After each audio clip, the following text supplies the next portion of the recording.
Hey everybody, congratulations, you've made it to week 8. So you're at the end. Unfortunately, you still got a few big things to knock off the list before we're done. So most importantly, just a quick note, sometimes people miss this with the end of the term closing. The work for week 8 is actually due on Friday, October 4th. Okay, so it is not due on the typical Sunday. This is the only time that's not the case. So um, again, discussion, have that initial post up by Wednesday as always. You'll have to be a little quicker with getting those peer replies in. So, of course, you'll have your application paper. You'll also have the team paper that will be turned in as well. So, a couple of points on the paper is if I gave you any feedback on things to consider in your presentation that you did in week 7, definitely be sure you include that into the final paper because I'll be looking for that.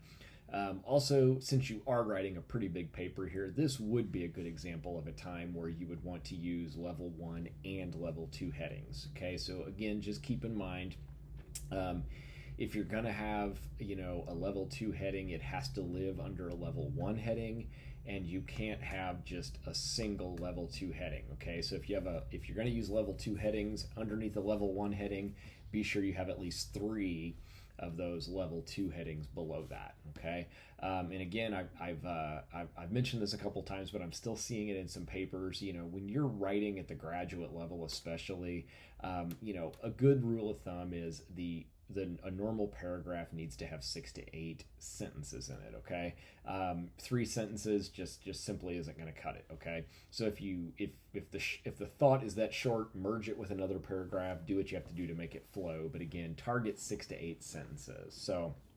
Um, just like the advice I gave you for the project, or excuse me, the presentation, you're going to want to do the same thing with the final paper.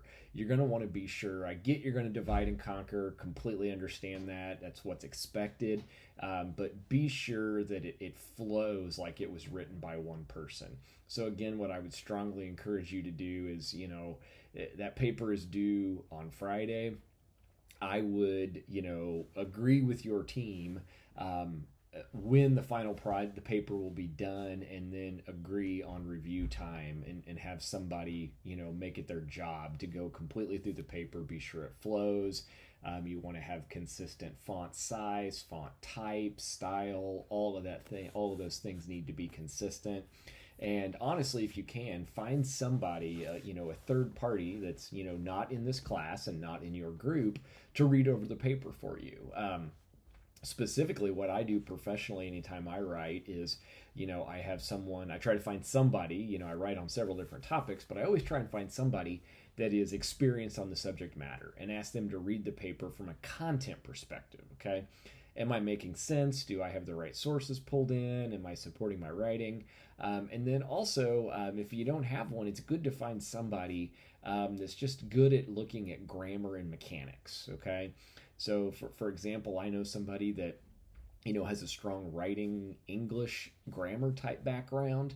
Unfortunately, there's not much quid pro quo. I can't do much in exchange for that person. So, about once a quarter, I take them out for a happy hour. So it's just good to have somebody kind of in your wheelhouse that can help you with that. So it makes a big, big difference. Another option is if you haven't already, check out Grammarly. There's a free version that does a pretty good job. The paid version is not ridiculously expensive, and you kind of get a lot for your money. So, especially if you're kind of just beginning in the program, it definitely pays dividends. So, hope that helps. Hang in there. You're in the last week, and finish strong.